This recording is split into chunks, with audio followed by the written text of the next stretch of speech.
Hello दोस्तों, कैसे हैं आप सभी। मैं अभिषेक महक स्वागत करता हूं आप सभी का आपके अपने चैनल गरूरो पे। आज के इस बजट सेशन में जो सबसे ज्यादा गर्म मुद्दा रहा है वो रहा है डिफेंस। डिफेंस इसलिए भी सबसे ज्यादा गर्म मुद्दा रहता है क्योंकि ये हमारे देश की सुरक्षा को देखते हुए सबसे ज्यादा इंपॉर्टेंट टॉपिक हो जाता है। तो आज के इस सेशन में हम जानेंगे कि क्या 2026-27 बजट में डिफेंस के हिस्से में कितना धन आया है।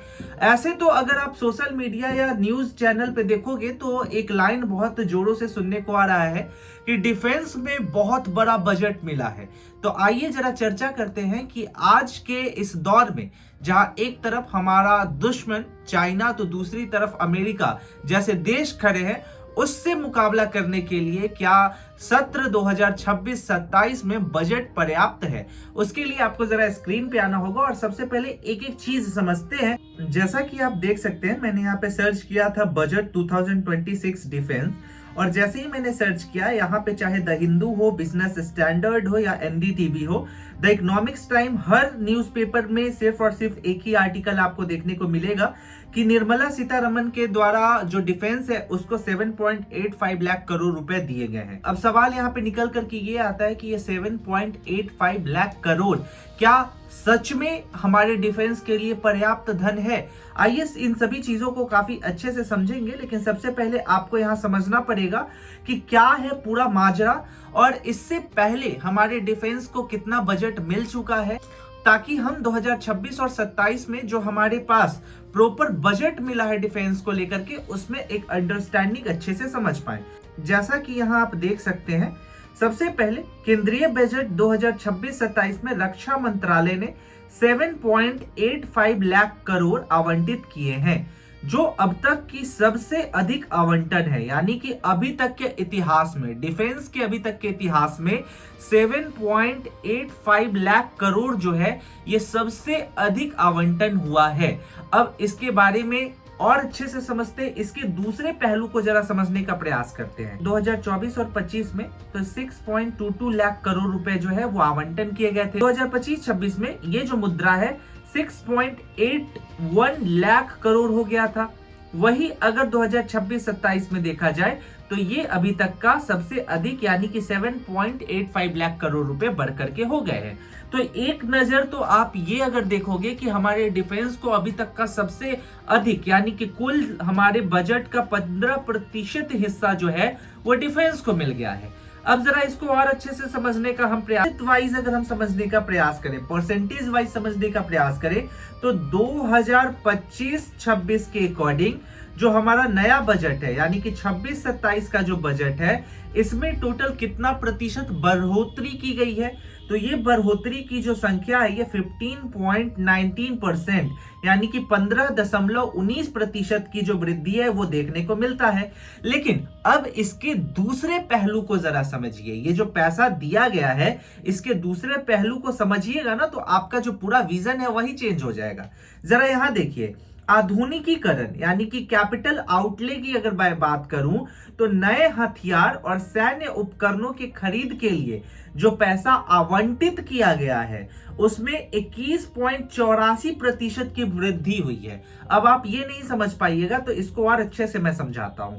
यानी कि अगर टोटल बजट हमारा 100 रुपया है तो 100 रुपया में 15 रुपया जो है ये डिफेंस को दिया गया है, और ये 15 रुपया को अगर हम डिफेंस को दिए हैं तो इसमें मेरा सैलरी भी है, इसमें मेरा पेंशन भी है और इसमें हथियार खरीदने का भी जो प्रक्रिया है वो सभी इसी 15% में शामिल है। तो आप जरा यहाँ कंफ्यूज मत होइएगा कि यहाँ पे हम लोग को जो है हथियार खरीदने के लिए 21.84% की वृद्धि हुई है, ऐसा कोई बात नहीं है। तो यहाँ पे अपने पॉइंट को यहाँ क्लियर रखिए। अब जरा और अच्छे से इसको समझते हैं। अगर रक्षा बजट के अन्य महत्वपूर्ण आंकड़ों को देखिएगा तो आपको पता चलेगा कि कुल बजट का ये जो प्रतिशत है ये लगभग कहीं पे 14.67% दिख रहा है। तो इसको ओवरऑल 15% आप मान लीजिए, ठीक है। यानी कि कुल बजट का ये 15% आंकड़ा जो है ये आपके डिफेंस को दिया गया। अब जीडीपी का हिस्सा अगर बात किया जाए, ये सवाल काफी ज्यादा महत्वपूर्ण हो जाता है। तो कुल जीडीपी का 2% हिस्सा जो है भारत अपने डिफेंस को देता है। अब यहां पे समझने वाली बात यह है कि चाइना और अमेरिका एक तरफ अपने जीडीपी का अधिकतर हिस्सा डिफेंस को देते हैं, वहीं पे भारत आज के इस दौर में अपने जीडीपी का 2% हिस्सा डिफेंस को देता है। अब इसको और अच्छे से समझाता हूं आपको, जिसमें से प्रमुख आवंटन के कुल बजट का 27.95% हिस्सा केवल सैन्य आधुनिकीकरण और नए साजो सामान की खरीदी के लिए दिया गया है। आप देख सकते हैं कि ये अमेरिका है, ये चाइना है और ये भारत है। अब इन तीनों का हम डॉलर में बात करते हैं, ठीक है। तो लगभग अमेरिका के पास जो है 961.6 बिलियन डॉलर का बजट है डिफेंस को लेकर के, से 10 गुना अधिक बजट है। और वही जीडीपी की अगर बात करेंगे तो जीडीपी का 3.4%, ये आंकड़ा इससे अधिक ही होगा, कम नहीं होगा। जबकि भारत अपने जीडीपी का 2% हिस्सा जो है इस्तेमाल कर रहा है, वही अमेरिका 3.4% इस्तेमाल कर रहा है। और अगर ये कॉन्सेप्ट चीन के ऊपर देखा जाए तो चीन के पास 250 से लेकर के 318 बिलियन डॉलर का जो बजट है वो अपने डिफेंस को लेकर के है, और ये भारत से 3 से 4 गुना अधिक है। लेकिन चीन जो है ऑफिशियली अपनी रक्षा बजट को अनाउंस नहीं करता, इसलिए अनुमानित तौर पे ये जो है एक झूठा एक डेटा देता है दुनिया। तो भारत के पास 94.5 बिलियन डॉलर का बजट है, जो कि हमारे जीडीपी का 2% हिस्सा निकल करके आता है। इन सभी चीजों को एक बार आप अच्छे से समझिएगा। अब अगर तुलना किया जाए, इसको और अच्छे से समझिए कि खर्च का पैमाना। आप कहिएगा कि अरे भारत के पास बहुत सारा पैसा है खर्चा करने के लिए, लेकिन भारत के पास लगभग जितने भी बजट हैं डिफेंस को लेकर के, उसमें से 1/3 बजट जो है, तो आप कहिएगा कि भारत के पास तो बहुत अच्छा बजट अनुमान है यार डिफेंस को लेकर के। लेकिन यहां मुद्दा चेंज हो जाता है। इसको कैसे समझना है, तो खर्च के पैमाने से आप इसको समझ सकते हैं कि भारत के पास जितना डिफेंस बजट है उसमें आधा से ज्यादा वो सैलरी देने और पेंशन देने में अपना खर्च कर देता है। देखिए कि पेंशन और वेतन के ऊपर लगभग अपने पूरे बजट का 48 से 50% हिस्सा जो है ये भारत डिफेंस के पेंशन देने और उसके सैलरी देने में ही ये निकाल देता है। रेस्ट जो अमाउंट बचता है उससे हम विदेशों से हथियार खरीदते हैं। तो माजरा यहाँ पे जो है बिगड़ता है। अब इन सभी चीजों को आप और अच्छे से तब समझ पाओगे जब यहाँ पे ये आंकड़ा देखोगे, भारत अपने डिफेंस के बजट को किस तरीके से इस्तेमाल करता है। अगर बात की जाए जैसे 2026-27 में भारत के पास 7.85 लाख करोड़ है, ये चीजें तो आपके पास क्लियर है। इस पूरे मामले को जरा समझिएगा। भारत के द्वारा जो है वो 15% जो बजट डिफेंस को दिया गया है उसमें से उसके खर्च कैसे होते हैं उसको आप यहाँ पे अच्छे से समझ सकते हैं।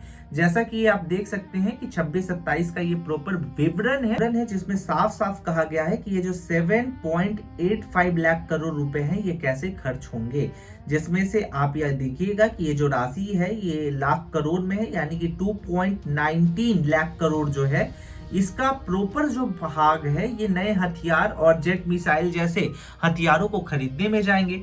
वही अगर बात की जाए तो इस पूरे डेटा को जब आप देखोगे ना तो आपको पता चल जाएगा प्रतिशत वाइज और रुपए वाइज इसका क्या उद्देश्य होने वाला है। वेतन भत्तों में जो है ना मोस्टली 2.07 यानी कि पूरे डिफेंस बजट का 26.4% भाग हम अपने जवानों के वेतन में जो है वो खर्च कर देते हैं। वही अगर पेंशन की बात की जाए तो 1.71 यानी कि कुल डिफेंस बजट का 21.8% भाग जो है हम पूर्व सैनिकों के पेंशन में भुगतान कर देते हैं। इन सभी चीजों के बाद अगर आप देखोगे तो सैनिकों के खाने के, रहने के, ट्रैवलिंग के, इन सभी चीजों का जो खर्च है लगभग पूरे डिफेंस के बजट का 20.2% हिस्सा जो है तेल, राशन, हथियार और रख रखाव और ट्रेनिंग के ऊपर चला जाता है। 3.6% हिस्सा जो है ये रक्षा मंत्रालय से जुड़ी खर्चों पे चला जाता है। तो ये हमारे डिफेंस का टोटल खर्च है जो कि अभी 7.38 लाख रुपीस मिला है। आपको तो लगा होगा कि अरे यार इस बार तो डिफेंस को 15% बजट का हिस्सा मिल गया है, यानी डिफेंस अब बूस्ट हो जाएगा। लेकिन इसके दूसरे पहलू भी हैं। यहाँ पे हम सरकार का समर्थन करते हैं। वाली बात यहाँ पे ये है ना कि यहाँ पे सरकार को थोड़ा सा जो बजट है उसको और अच्छे से डिफेंस को देना चाहिए, क्योंकि अभी ये जो डिफेंस को सरकार के द्वारा 7.38 लाख करोड़ रुपए दिए गए हैं, इसमें से अधिकतर हिस्सा सैनिक के रख रखाव, सैनिक के पेंशन, सैनिक के सैलरी में चला जाएगा। तो हमारे पास जो डिफेंस के हथियार होंगे वो काफी कम हो जाएंगे। तो इस तरीके से आपने देखा कि आज के इस बजट सेशन में हमारे डिफेंस को जो पैसा मिला है, जो आवंटित हुआ है, उस पैसे का हिस्सा अधिकतर भाग जो है सैनिकों के रख रखाव, सैनिकों के पेंशन, सैनिकों के वेतन और इन सभी चीजों में कट जाते हैं, जिससे जो मूल हिस्सा बचता है उस पूरे बजट का वो पर्याप्त नहीं है हमारे तकनीकी हथियारों के लिए और आने वाले इस चुनौतियों को सामना करने के लिए। आपके अनुसार क्या लगता है, क्या इस पूरे सिस्टम में अभी हमें और भी इस बजट को बढ़ाने की आवश्यकता है? ये अपने विचार कमेंट सेक्शन में जरूर बताइएगा। हालांकि अभी इंडियन गवर्नमेंट इन सभी चीजों को देखते हुए स्वदेशीकरण के तरफ जरूर बढ़ रही है, लेकिन तब तक जब तक हम पूर्णतः स्वदेशी नहीं हो जाते हैं तब तक अभी डिफेंस के तरफ थोड़ा सा बजट जो है वो और हाई हो सकता है। अपने तरफ से जरूर बताइए कि आपका क्या विचार है। क्या 7.38 लाख करोड़ रुपीस पर्याप्त है, जहां एक तरफ हमारे सामने चाइना है, दूसरे तरफ अमेरिका है और ऐसे कई दुश्मन देश ताक भिड़ाए बैठा हुआ है भारत के ऊपर हमला करने को? तो उस समय आपके अनुसार डिफेंस को क्या सोचते हैं, अपने राय कमेंट सेक्शन में जरूर बताइएगा। मिलते हैं अगले वीडियो में, तब तक के लिए स्टे सेफ, टेक केयर, जय हिंद।